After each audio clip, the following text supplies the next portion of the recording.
Thank you for joining us again at Sporting Bet. We are now going to look at the next big set of races here with Neil Channing from the Betting Emporium. Nothing needs to be said more about the Betting Emporium. We know about the quality analysis and all that stuff, Neil. That's very sweet of you, Ross. I mean, you say nothing needs to be said about it. I was quite happy to go on about it at length, but no, it's fine. It's fine. If anyone wants to subscribe, they can read an essay from me on every single race, dropping into their inbox from 9 o'clock on the days.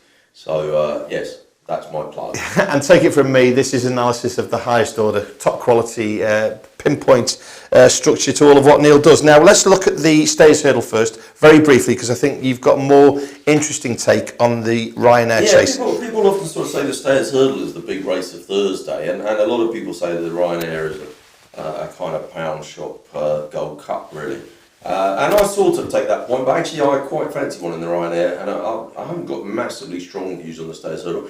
I'd imagine, though, for Sporting Bet, the Stayers Hurdle is going to define your week, isn't it? Well, I think the Stayers Hurdle, and we touched upon the likes of Altior maybe and Douvan last week on the videos. And then, by the way, if you back Altior and Douvan in a double, that's like an even money double. That'll be a working man's double for a lot of people. That will define a lot of the week as well. But I just think with the, you know what I mean, Harry, that is the kind of horse, your average man's got 100 quid in his pocket, 200 quid. It's a kind of double your money bet. It doesn't look that deep, the race. And presumably, you'll have a lot of trebles running. Yeah, I thought so. Yeah. But that particularly, that horse just looks like it could be the one that will define the week. It's a gutsy horse as well. It's hard for me to stand here and say, well, that can't win, or that's got no chance. I mean, whether you think it's value or not, at 6 to 4 or 5 to 4, that's an interesting question. But I think it's very hard to say, it can't possibly win. I've found a chink in its armour that no one else has considered. I mean, possibly if the ground comes up very fast on the day, that might not be such a good thing for Well, if you want to get Neil's and the Betting Emporium's in-depth analysis on the Stayers Hurdle,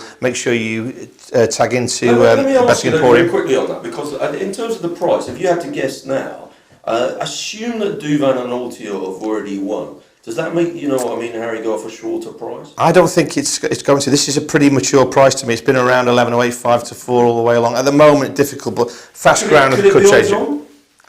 I'd be disappointed if it was, but this race could cut up, couldn't it? But I mean, we'll have a look at that come the time. But if you want Neil's analysis on that race, make sure you go to Betting Emporium. More interesting right now for Sporting Bet viewers is the Ryanair chase.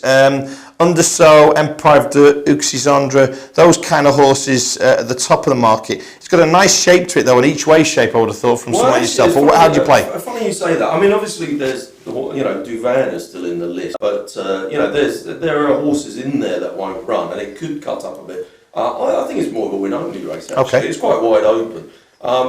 I watched the AP documentary the other day, and it was lovely. I really enjoyed it. I don't know whether you remember, but he was having a bad last Cheltenham, and he got to Thursday, and he hadn't had a winner, and people were saying, well, he's not going to have a winner, it's going to be a really sad way to go out. And he was on 25 to 1 chance, I think it was, Uxizandra, blinkered for the first time. He blasted off in front. The commentator was sort of saying, well, I don't know whether he can keep this up, he's gone a bit fast, it's a long way home, up the hill, blah, blah, blah.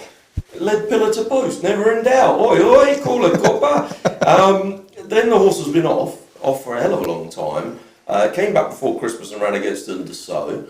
I thought it ran a really good race. It came second to Undersow. Obviously, you could say that it might have needed the race. Alan King has had 93 winners, I believe, this season at the time of recording this video. He'll probably have fired in a couple more by the time people watch it. He's absolutely flying. His horses.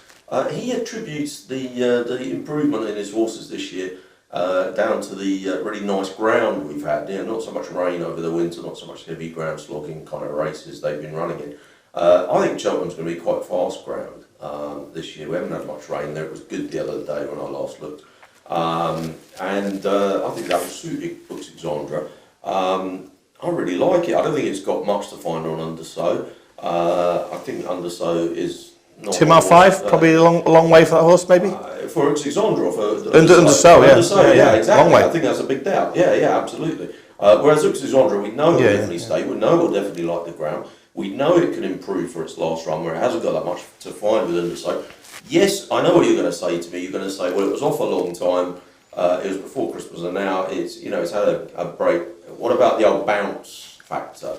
I don't know. I'm not a huge subscriber to the bounce factor. But I think Alan King would say, if you raise that point with him, that he's given it another little break. He's freshened it up. This is the race it's targeted for. Some of these other horses, they're a bit betwixt and between. They're not really good enough for the Gold Cup. Maybe they don't quite stay. Possibly they're a little bit slow, especially in a fast ground Queen Mother Champion chase. So they end up coming to this kind of halfway house. That's not really the case with Alexandra. This is the target. This has always been the target. I just think it's a very, very solid bomb-proof 6-1. It looks all right to me. It's a good win bet, I think. Okay, 6-1 Alexandra. That's the best price actually in the village. Yeah, I noticed Sporting Bet. that. So Sporting Bet sticking their necks out. Yeah, you'll be enjoying to get them chopped off. Our traders will be enjoying that 6-1 out there. But yeah, Alexandra for Neil there on the Thursday. Some offers that we've got there at Sporting Bet: money back as a free bet if you back the second horse in the potential, the 210, the plate, the 410, and the Kimure in the 530. We'll be joined again by Neil very shortly, very soon, with his look at the Gold Cup and the final day at Cheltenham. Thanks for joining us here at Sporting Bet. We'll see you again soon.